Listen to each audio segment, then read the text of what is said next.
Hello everyone, welcome back to the channel, the Nidhi Edu Hub. This is Nidhi Pandey, and today we are going to start our new unit. This is types of entrepreneurship and new venture planning. This is your book number 1.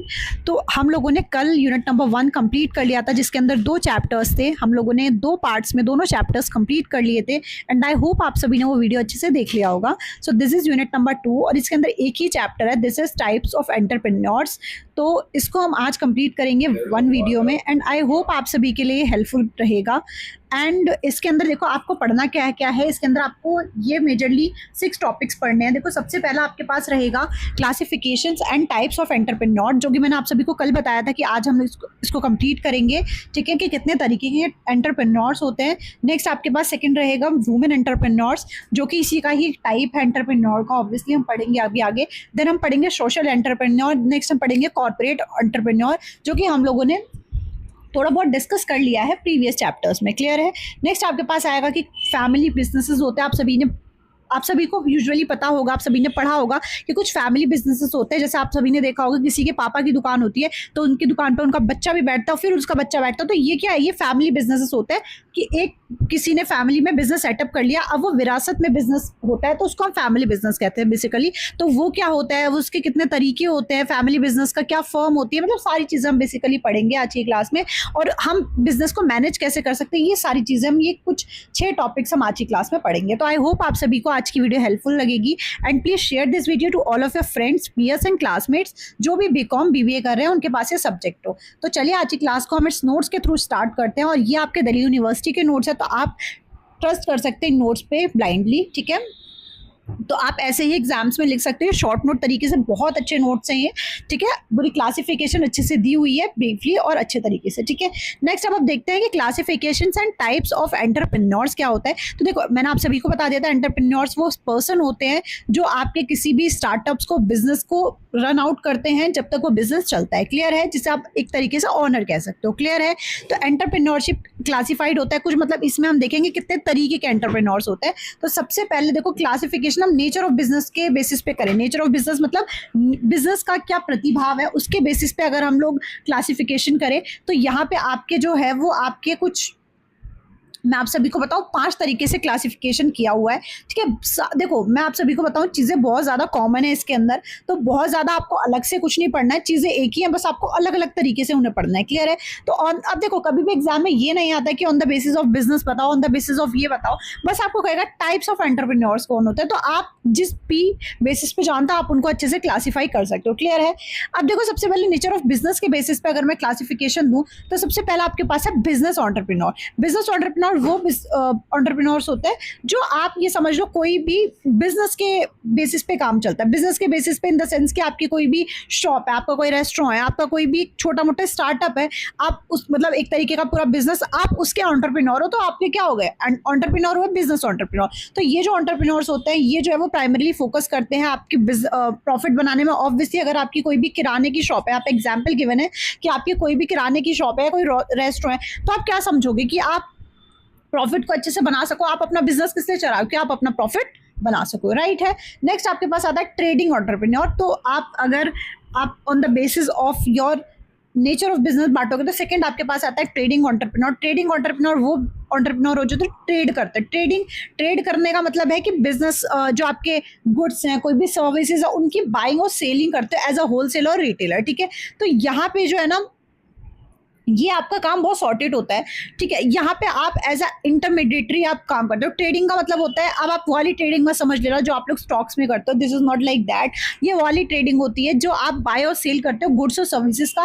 और यहाँ पे आप ना, मैं आपको बताती हूँ, यहाँ पे आप मैन्युफैक्चरिंग में डायरेक्टली एंगेज नहीं होते हो, बट आप एक इंटरमीडिएटरी के तरीके से काम करते हो प्रोड्यूसर और कंज्यूमर के बीच में, जिसे आप होलसेलर कहते हो, रिटेलर कहते हो. आपने देखा होगा कि आप मैन्युफैक्चर जो करते हैं उससे आप होलसेल में या रिटेल में आप सामान उठाते हो और कस्टमर्स तक पहुंचाते हो. तो ये आप इंटरमीडिएटरी की तरह काम करते हैं, उसको हम ट्रेडिंग एंटरप्रेन्योर कहते हैं. क्लियर है.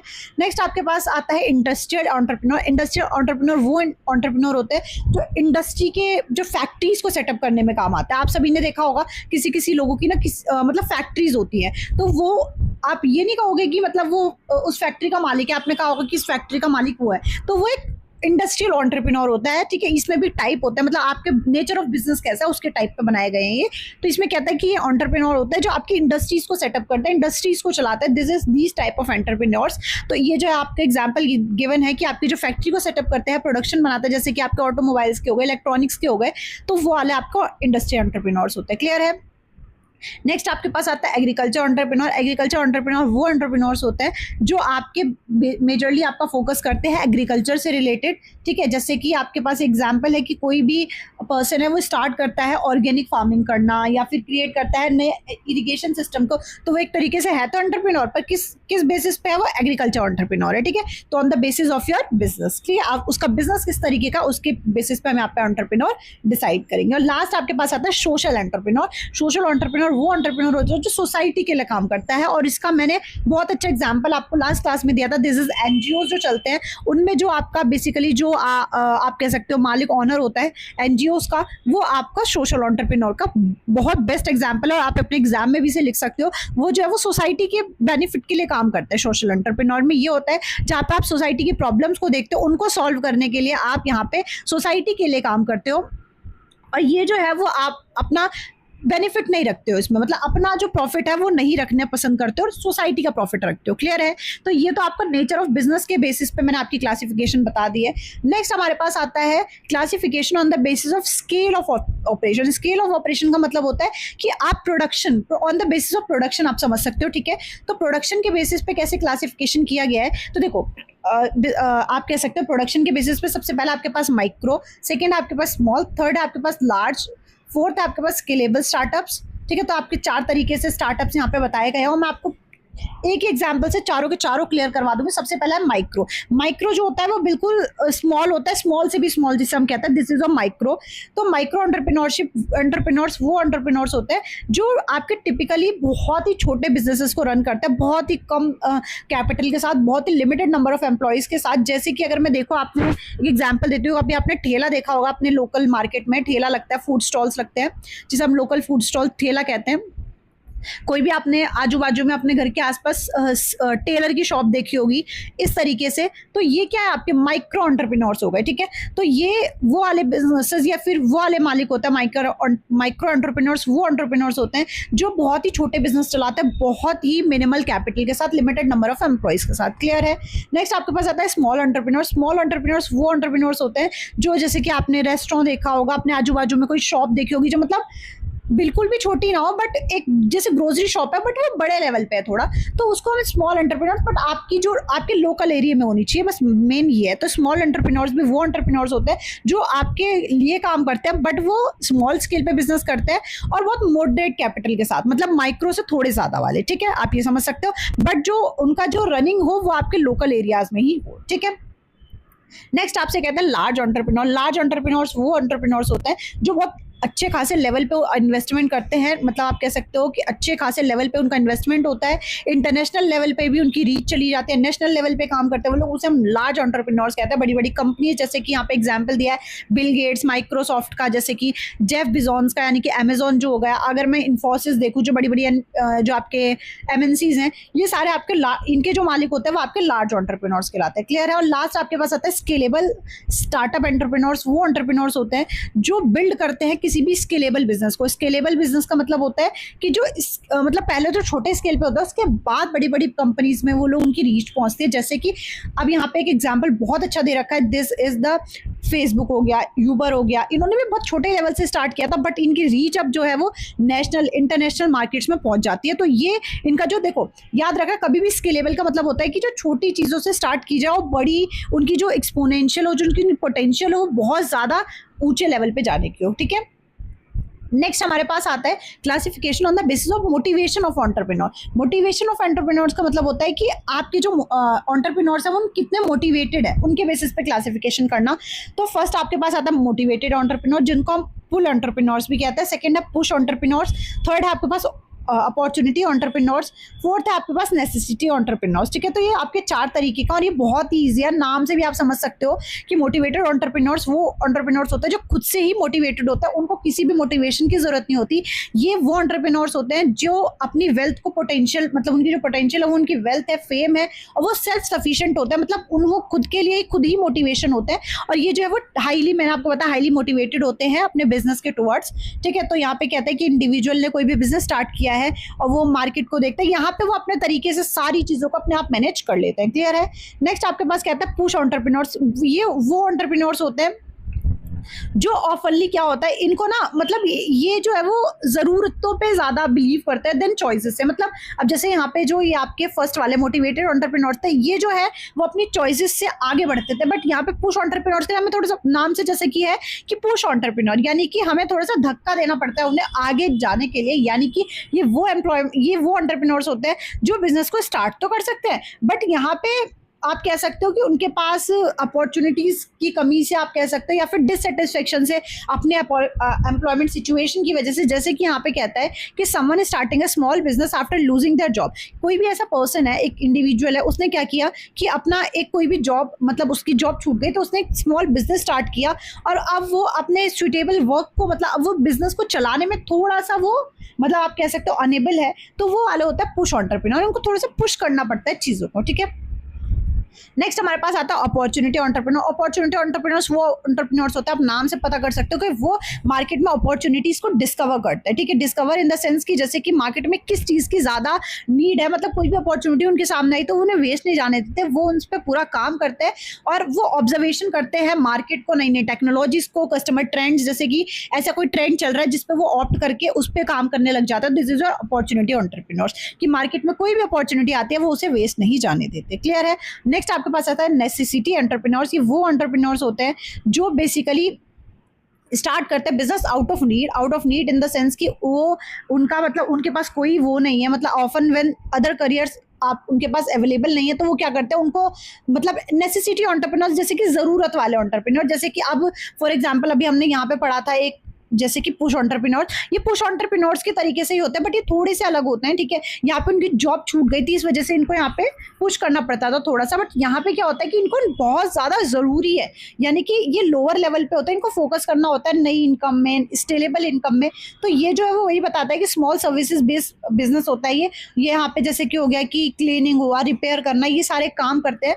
तो वही है कि इनको बहुत ज्यादा उस चीज की जरूरत होती है, तो वो वाले एंटरप्रेन्योर्स ही हो गए। ठीक है, नेसेसिटी एंटरप्रेन्योर। क्लियर है। नेक्स्ट हमारे पास आता है classification on the basis of approach to risk and innovation, यानी कि रिस्क के बेसिस पे एंड इनोवेशन, नए तरीकों के बेसिस पे हम इन्हें कैसे क्लासिफिकेशन करते हैं। तो आपको पता है इनोवेशन एंटरप्रेन्योर्स वो एंटरप्रेन्योर्स होते हैं जो नई नई चीज़ों को क्रिएट करते हैं, नई नई चीज़ों पे फोकस करते हैं, नई नई चीज़ों को इनोवेट करके नई नई चीज़ों को लाके मार्केट में लाते हैं। मैंने आप सभी के साथ ये 2 से 3 क्लासेस में डिस्कस कर लिया है। क्लियर है। नेक्स्ट आपके पास आता है इनिशिएटिव एंटरप्रेन्योर्स। वो एंटरप्रेन्योर्स होते हैं जो किसी भी चीज को कॉपी या अडेप्ट कर लेते हैं बिजनेस मॉडल्स को। जैसे कि यहाँ पे मैंने आप सभी को बताया था, एक एग्जांपल दूं, ये जो है वो क्रिएट नहीं करते कोई भी नई चीज को, ये सिर्फ जो चल रही है चीजों को उन्हें कॉपी कर लेते हैं। मैंने आप सभी को एक छोटा सा एग्जाम्पल दूं, अगर वो वाले एंटरप्रेन्योर, जैसे कि कोई भी ब्रांड चल रहा है तो उनको कॉपी करने का काम इनका होता है, इनको कुछ भी नया काम करने का। जैसे इनोवेटिव में क्या हुआ, इनोवेटिव के बिल्कुल मतलब ये अपोजिट होते हैं।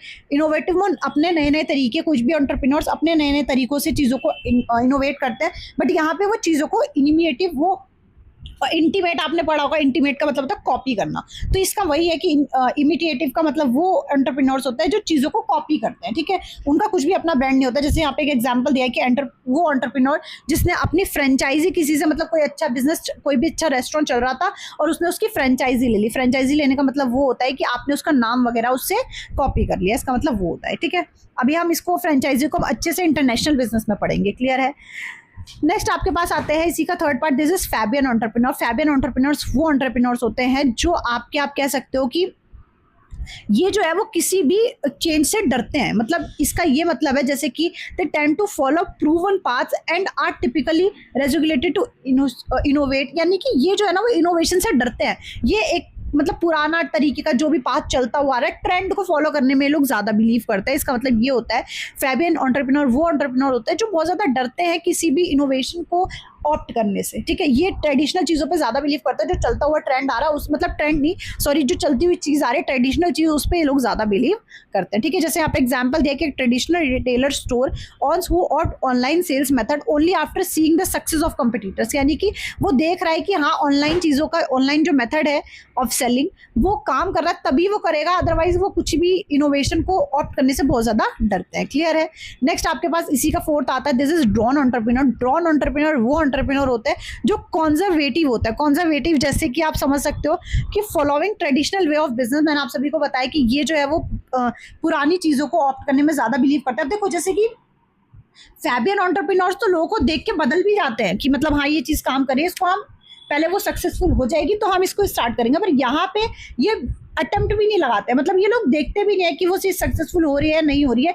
कोई भी एक दुकान है, फॉर एग्जांपल अगर दूं मैं आपको, कोई भी एक दुकान है वो सालों से अपना बिजनेस एक तरीके से ही कर रहा है, वो कुछ भी चेंज नहीं ला रहा। बट बिजनेसेस में ये होता है कि वो चेंज, एक एंटरप्रेन्योर, एक बिजनेसमैन हमेशा चेंज को ऑप्ट करने के लिए रेडी रहना चाहिए, ठीक है। तो यहाँ पे वही बता रहा है, ड्रॉन एंटरप्रेन्योर्स वो होते हैं जो कभी भी चेंज को ऑप्ट करने के लिए रेडी नहीं होते हैं, ठीक है। नेक्स्ट आपके पास आता है fifth number, this is classification based on the role in the organisation. तो ऑर्गेनाइजेशन में क्या रोल है किस चीज का, उसके बेसिस पे क्लासिफिकेशन करने में सबसे पहले एंटरप्रेन्योर होते हैं, this is individual entrepreneur. Second है इंस्टीट्यूशनल एंटरप्रेन्योर्स, ठीक है। यहाँ पे आपके पास दो ही हैं, ठीक है, और इसी के साथ आपका पहला टॉपिक भी खत्म हो जाएगा, ठीक है। तो ये समझो पहले टॉपिक ने अराउंड 20 मिनट्स आपके ले लेंगे, ठीक है। तो देखो classification on the basis of role in the organisation, कि ऑर्गेनाइजेशन में रोल क्या है, ठीक है। तो सबसे पहला इंडिविजुअल एंटरप्रेन्योर। इंडिविजुअल एंटरप्रेन्योर वो एंटरप्रेन्योर्स होता है जो आपके बिजनेस को स्टार्ट करते हैं और ऑपरेट करते हैं। इंडिविजुअल आप समझ सकते हो, इंडिविजुअल है, खुद ही वो मतलब डिसीजन लेगा, खुद ही स्किल्स को रिलाई करेगा, खुद ही रिसोर्सेज को यूज करेगा, सारी चीजें वो खुद करेगा बिजनेस में। This is your individual entrepreneur. ये जो है वो बेसिकली स्मॉल बिजनेसेस में चलता है, ठीक है।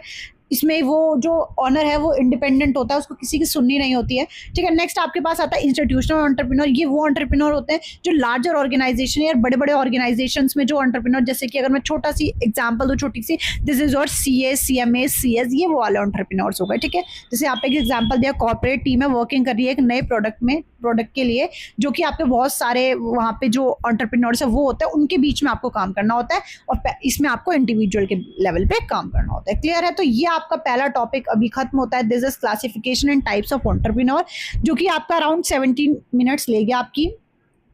अब हम नेक्स्ट अपना सेकंड टॉपिक स्टार्ट करें, दिस इज वुमेन एंटरप्रेन्योर, और ये बहुत इंपॉर्टेंट है, एग्जाम में आ जाता है ज़्यादातर, ठीक है। तो वुमेन एंटरप्रेन्योर्स वो एंटरप्रेन्योर्स होती हैं जो, वुमेन आप सभी नाम से पता कर सकते हैं, वो इंडिविजुअल एज अ फीमेल जो क्रिएट करती है, मैनेज करती है बिजनेसेस को, ठीक है, एज अ फीमेल, ठीक है, जो कंट्रीब्यूट करती है इकोनॉमी में। मैंने आप सभी को बताया एंटरप्रेन्योर्स पर वो वुमेन वाली, बस वही चेंज है, जो सोशली भी चेंज करती है चीज़ों को, सोसाइटी में चेंजेस लाती है as an entrepreneur, but in case of women, ठीक है।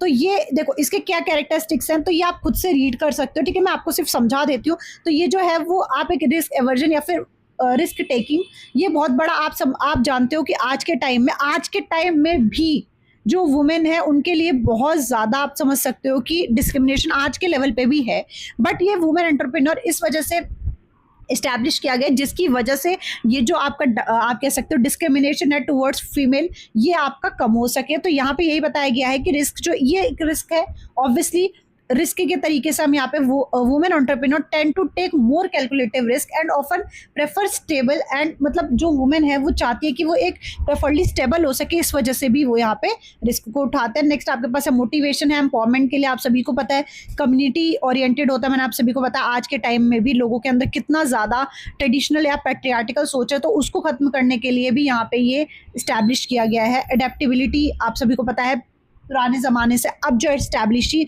मतलब जो अडेप्टिबिलिटी, वो लोग चेंज को अडेप्ट कर रहे हैं। क्लियर है।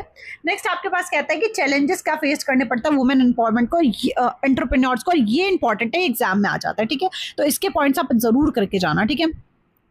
तो ये क्या क्या चैलेंजेस फेस करने पड़े, सबसे पहला है कि फाइनेंस को मिलने में दिक्कत होती है। आप सभी को पता है कि आज के टाइम में वुमेन को कितना ज़्यादा वो माना जाता है कि ये लोग बहुत ज़्यादा कमज़ोर है, लाइक दैट। तो इस वजह से फाइनेंस में भी उन्हें इकट्ठा करने में प्रॉब्लम होती है। इस वजह से हमारी कंट्री आज भी इतने ज़्यादा ड्रॉबैक में है, क्योंकि वो कभी नहीं सोचते कि मतलब हमें एक वुमेन को पैसा लगाया, उन्हें ऐसा लगता है कि नहीं नहीं ये पैसा डूब ही जाएगा, मतलब एक मैं सोच बता रही हूँ लोगों की। और if you are relating these kind of things, so please do comment in this comment section, ठीक है। बाकी आपके पास देखो यहाँ पे आपको बताया गया है पूरा अच्छे तरीके से, आप इसे रीड कर लेना एक बार। बाकी जेंडर बियास मैंने आप सभी को बता दिया, स्टीरियोटाइप्स जो चलते हुए आ रहे हैं लोगों की सोसाइटी के तरीके से, वो सारी चीज़ें। वर्क लाइफ बैलेंस मैंने आप सभी को बता दिया कि जो वुमेन होती है उनका उन पे रिस्पॉन्सिबिलिटीज़ भी बहुत सारी होती है towards their families and all. मैं ये नहीं कह रही कि मतलब मेल पर नहीं होती, बट हम लोग टॉपिक जो पढ़ रहे हैं मैं उसके अकॉर्डिंग बता रही हूँ कि वर्क लाइफ बैलेंस को यहाँ पे उन्हें देखना होता है कि फैमिली और अपने बिजनेसेस को कैसे हम यहाँ पे मैनेज कर सके, लाइक दैट।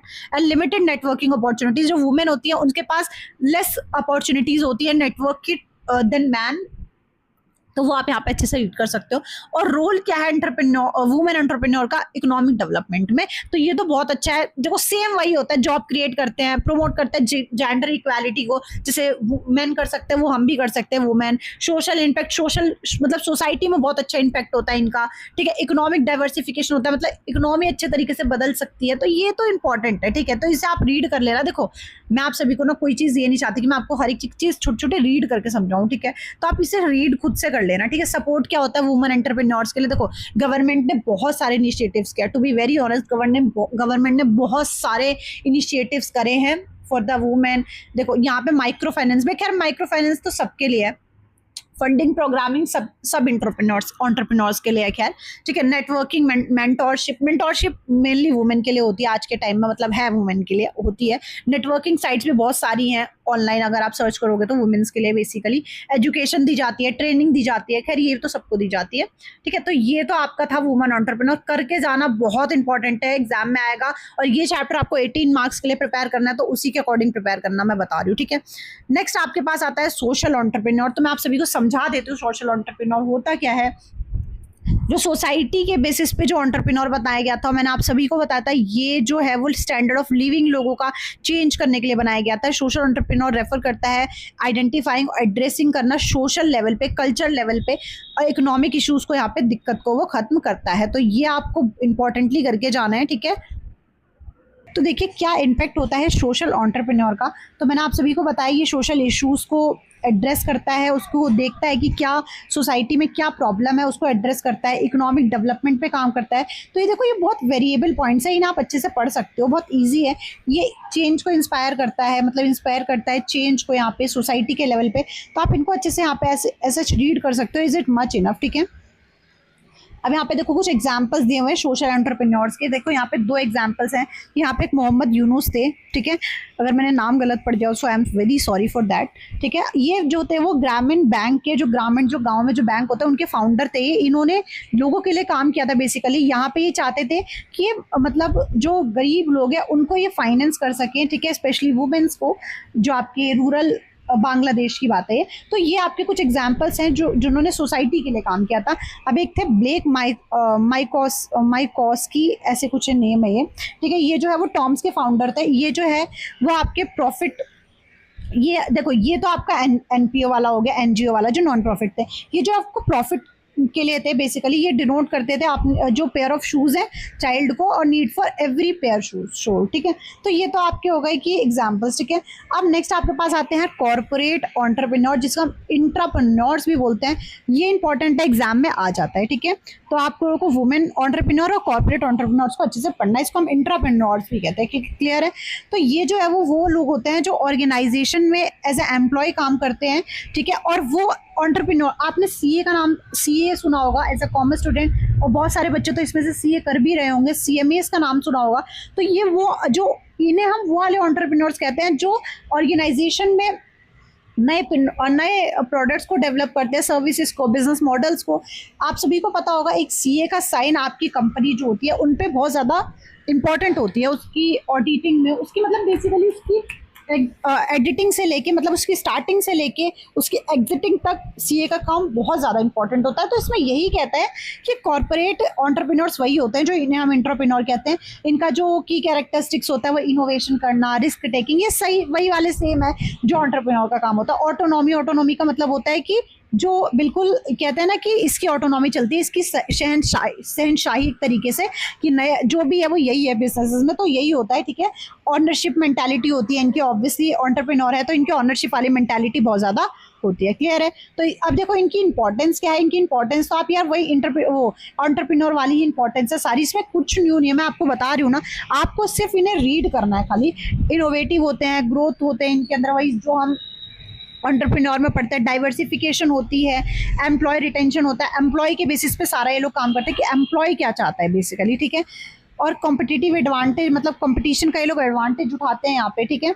अब क्या क्या चैलेंजेस फेस करते हैं इंट्राप्रेन्योरशिप, जिसे हम लोग कॉर्पोरेट एंटरप्रेन्योर कहते हैं, तो लैक ऑफ सपोर्ट, यहाँ पे मैनेजमेंट के द्वारा थोड़ा सा लैक ऑफ सपोर्ट, ये अच्छा है, चैलेंजेस आ जाता है एग्जाम में कि कौन कौन से चैलेंजेस फेस करते हैं, तो ये lack of support by the management, by the resources, मतलब इनके थ्रू ये लोग थोड़ा सा लैक ऑफ सपोर्ट इन लोगों को होता है। ऑर्गेनाइजेशन कांस्टेंट होता है, यानी कि यहाँ पे जो ऑर्गेनाइजेशन है ना, ये आपके थोड़े से इनके जो फंडामेंटल्स हैं वो थोड़े से रिजिड होते हैं, यानी कि चेंजेबल नहीं होते, जिनकी वजह से इनको इनोवेशन में प्रॉब्लम फेस करनी पड़ती है, ठीक है। रिस्क एवर्जन, यानी कि अगर ये लोग रिस्क ले भी लेते हैं, रिस्क टेकिंग तो ये होते ही हैं, बट कई बार रिस्क क्या होता है, जब वो गलत दिशा में मतलब रिस्क उठाते हैं और रिस्क एक्चुअली में वो रिस्क हो जाता है, तो वो इनको कहीं ना कहीं प्रॉब्लम फेस करनी पड़ती है, इनके पैसे बहुत ज़्यादा डूब जाते हैं जिनमें पैसे लगाते हैं रिस्क लेके, तो वो कहीं ना कहीं प्रॉब्लम फेस करनी हो जाती है, ठीक है। नेक्स्ट आपके पास इसके कुछ एग्जांपल्स दिए हुए हैं, जैसे मैंने आप सभी को बताया था, गूगल हो गए, 3Ms हो गए, तो ये सारे आप एग्जांपल इस बार रीड कर सकते हो, क्लियर है।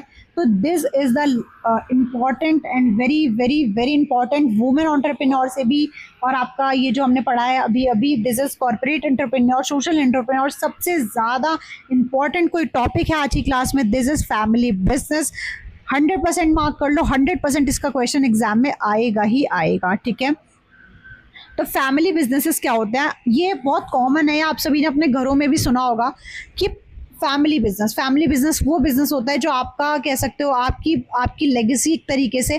फैमिली बिजनेस वो बिजनेस होता है जिसमें आप एक सिंगल मतलब देखो, अभी कोई आपके घर में ऐसा बिजनेस है जो फैमिली टू फैमिली मिलता सबको है, तो यहाँ पे जो डिसीजन मेकिंग होती है वो multiple generation of a family, मतलब जनरेशन टू जनरेशन चेंज होती है। ऑनरशिप जो है वो कंट्रोल जो है वो आपका फैमिली के अंदर में से ही किसी का होता है। ये जो बिजनेस है मैंने आप सभी को बताया कि लेगेसी तरीके से होती है, तो वही है ये, ठीक है। तो कॉन्सेप्ट क्या है फैमिली बिजनेस का, ये मैंने आप सभी को बता दिया। क्या ऑनरशिप क्या की कैरेक्टर्स हैं, देखो ऑनरशिप और कंट्रोल जो है वो आपके फैमिली मेंबर्स में से ही किसी का होता है और एक जनरेशन से दूसरी जनरेशन में पास ऑन होती है। आप अपने घरों में भी देखते होंगे, ठीक है। आप सभी ने देखा होगा किसी के पापा की किराने की दुकान होती है, ज्वेलरी की शॉप होती है, ठीक है। जैसे मेरे फादर की भी एक ज्वेलरी शॉप है, तो ये लेगेसी टू लेगेसी, मतलब मेरे फादर ने खुद ही बनाई है, जो उनका मतलब मेरा भाई एज अ कह सकते हो आप, तो ये फैमिली बिजनेस होता है। अब मेरे फादर के बाद जो लेगेसी हो मेरे भाई को, उसके बाद उसके बेटे को, तो ये कहीं ना कहीं ये लेगेसी वाला जो फैमिली बिजनेस है वो वाला होता है ये। तो इसमें जो ऑनरशिप ये आपकी फैमिली में से होती है, जनरेशन इन्वॉल्वमेंट होती है, मैंने आप सभी को बताया, लॉन्ग टर्म फोकस होता है। अब आप एक बात बताओ, कोई भी बिजनेस है, कोई भी कंपनी अगर कोई भी स्टार्ट करता है तो वो कभी भी ये नहीं सोचता कि ये खत्म हो जाएगी, तो इनका जो फोकस होता है वो लॉन्ग टर्म होता है फैमिली बिजनेस में। फैमिली इन्फ्लुएंस मैंने आप सभी को बताया कि फैमिली इन्फ्लुएंस होता है यहाँ पे, सक्सेशन प्लानिंग में इनका ज्यादा रोल होता है, तो ये इंपॉर्टेंट है फैमिली बिजनेस में, याद कर लेना, ठीक है। नेक्स्ट आपके पास इंपॉर्टेंस क्या है फैमिली बिजनेस की, तो फैमिली बिजनेस में ना क्या होता है, एम्प्लॉयमेंट अच्छी होती है, एम्प्लॉयमेंट फैमिली एक फैमिली बैकग्राउंड भी अच्छा होता है, ठीक है। तो वो अपनी कंट्री में जीडीपी में अच्छा ग्रोथ कर पाते हैं, जीडीपी में अच्छा कंट्रीब्यूट कर पाते हैं, ठीक है। जॉब क्रिएशन, ये लोगों के लिए भी जॉब देते हैं। ऐसा तो है नहीं कि अगर आपका कोई फैमिली बिजनेस है तो आपके फैमिली के अंदर के ही लोग उसके अंदर काम करेंगे, ऐसा नहीं। आपको 2-4 लोग बाहर से भी, जैसे अगर मैं अपनी थोड़ी बात करूँ, एक एग्जाम्पल दूँ, तो मेरे फादर की ज्वेलरी शॉप है, तो वहाँ पर ऐसा नहीं है कि मेरे फादर ही हैं जो सब करते हैं, ठीक है। बाहर से भी हमने 2-3 लोगों को हायर किया हुआ है, मतलब जो छोटा मोटा काम करते हैं लाइक दैट। तो यहाँ पे जॉब क्रिएशन भी होता है, सोशल और कम्युनिटी इम्पैक्ट भी बहुत अच्छा होता है। सोसाइटी में भी आपका लोकल डेवलपमेंट होता है, मतलब जैसे जो सोसाइटी के लोग हैं उनको भी अच्छा सामान मिलता है यहाँ पे, अच्छे तरीके से उनका स्टैंडर्ड ऑफ लिविंग भी बढ़ता है, ठीक है, जो नॉर्मली बिजनेसेस में होता है, ठीक है। फिर नेक्स्ट आपके पास आता है स्ट्रक्चर क्या है फैमिली बिजनेस का। तो स्ट्रक्चर कुछ ऐसा होता है फैमिली बिजनेस का कि यहाँ पे क्या होता है कि ओवरऑल आपका फैमिली बैकग्राउंड देखा जाता है, मतलब फैमिली की क्या गवर्नेंस है। Family governance in the sense कि फैमिली काउंसिल, फैमिली मीटिंग्स यहाँ पे बेसिकली होती है। ऑनरशिप स्ट्रक्चर, जो आपकी फैमिली में से ही किसी का ऑनरशिप का स्ट्रक्चर होगा। फैमिली काउंसिल यानी कि यहाँ पे जो भी चीज़ें, जो भी प्लानिंग होगी, आपकी स्ट्रेटेजी जितनी भी बनेगी, सारी की सारी आपकी फैमिली के अंदर से ही किसी की होगी, ठीक है। फिर उसके बाद आता है बिजनेस गवर्नेंस। बिजनेस गवर्नेंस यानी कि जो आपका BOD यानी कि बोर्ड ऑफ डायरेक्टर होगा, वो भी आपका किसी ना किसी फैमिली में मेंबर में से कोई होगा। जो मैनेजमेंट स्ट्रक्चर होगा, ऐसा आप कह सकते हो CEO है आपका, जो आपका मतलब बेसिकली आपके जो मैनेजमेंट के स्ट्रक्चर को पूरा का पूरा संभालेगा। फैमिली मैनेजमेंट सेपरेशन हो जाता है, मतलब ये सारी चीज़ें आपके बेसिकली फैमिली से ही जो होती हैं, ठीक है। फिर आता है आपका फैमिली बिजनेस ऑनरशिप टाइप। देखो ये याद कर लेना कि फैमिली बिजनेस ऑनरशिप टाइप्स क्या होता है। देखो ये वो टाइप्स होते हैं, ठीक है, ये याद करना, Holi family on, partially family on और लिस्टेड फैमिली बिजनेस, यानी कि जो पूरा का पूरा फैमिली ऑन्ड होता है, यानी कि इसमें किसी भी बाहर के बंदे का मतलब कुछ भी होल्डिंग नहीं होता, शेयर होल्डर बाहर के बंदे का नहीं होता। पार्शली फैमिली ऑन्ड में होता है कि उसमें फैमिली मेंबर्स तो रहते हैं, कुछ पोर्शन फैमिली मेंबर्स का है और कुछ जो है वो कुछ बाहर के लोग भी इन्वेस्ट करते हैं। जैसे कि कई बार क्या होता है कि आपने देखा होगा किसी भी बिजनेस में 2 या 3 ही भाई हैं, तो उसमें क्या होता है कि बाहर के बंदे को भी हमें as a investor, external investor हमें ऑन करना पड़ता है। बट आपने देखा होगा जिसके 4-5 भाई होते हैं, उनमें क्या होता है कि इतनी बड़ी खुद फैमिली है जो कि आपकी किसी भी आपको बाहर वाले बंदे को एज अ शेयर होल्डर आपको नहीं लाना होता, ठीक है। लिस्टेड फैमिली बिजनेस वो बिजनेस होते हैं, कुछ फैमिली जैसे कि आपके पब्लिक है, कुछ फैमिली आपकी हो गई कि इंटरेस्ट, मतलब ये जो है वो लिस्टेड, इसका मतलब होता है कि कुछ सम फैमिली बिजनेस जो है वो पब्लिकली आपके होते हैं। पब्लिकली यानी कि पब्लिक भी काम कर रही है उसके अंदर, फैमिली के लोग भी काम कर रहे हैं उसके अंदर, बिजनेस जो है वो इंटरेस्ट भी दे रही है, तो ये सारी चीज़ें लिस्टेड फैमिली बिजनेस में आती हैं, ठीक है। नेक्स्ट आपका आता है काइंड्स ऑफ फैमिली फर्म्स, ठीक है। काइंड्स ऑफ फैमिली फर्म्स का मतलब होता है कि आपकी जो फर्म है, फैमिली जो आपकी फर्म है, वो कितने तरीके की हो सकती है, ये इंपॉर्टेंट है, ठीक है। वैसे फैमिली फर्म तो पूरा का पूरा इंपॉर्टेंट है, थोड़ा सा लेंथी भी है, ठीक है, तो ये आपको कंप्लीट करना है। बाकी मैं सोच रही हूँ इसको हम कल की क्लास में कंटिन्यू करें, क्योंकि आज की वीडियो थोड़ी सी बड़ी हो गई है, तो आधा फैमिली बिजनेस हम कल की क्लास में कंटिन्यू करेंगे, ठीक है। बाकी आज जितना मैंने आपको पढ़ा दिया है वो अच्छे से आप रीड करके आना, ठीक है। अराउंड आप सभी की ये 20 मिनट्स की वीडियो होगी, सो आई होप आप सभी को मैंने आप सभी के कितने टॉपिक्स करवा दिए हैं। आज मैंने आप सभी के बेसिकली 4 टॉपिक्स हो गए हैं। कल की क्लास में हम लोग फैमिली बिजनेस के स्ट्रक्चर को अच्छे से कंप्लीट कर लेंगे, जो बचा हुआ पार्ट है, ठीक है, और मैनेजिंग बिजनेस को भी हम अच्छे से कंप्लीट कर लेंगे। सो आई होप आप सभी को आज की वीडियो अच्छे से क्लियर रही होगी। मैं इसको कंप्लीट करती, बट मुझे ऐसा लग रहा है कि आप भी बोर ना हो जाओ, इसका सेकंड पार्ट अच्छे से कंप्लीट कर लेंगे कल की क्लास में, तो अराउंड आपके 20 to 20 मिनट्स में, मतलब ओवरऑल आपको 40 मिनट्स में पूरा चैप्टर कंप्लीट हो जाएगा। तो पहले आप सबसे पहले ये वाली वीडियो देखो और कल की क्लास में हम इसका पार्ट 2 रखेंगे और उसको अच्छे से कंप्लीट कर लेंगे। सो आई होप आज की वीडियो आप सभी को हेल्पफुल और क्लियर रही होगी। तो please do like, comment and share this video to all of your friends. बस कल की क्लास में 2 टॉपिक अच्छे से कंप्लीट कर लेंगे तो आपका पूरा यूनिट कंप्लीट हो जाएगा। Thank you everyone for watching this video.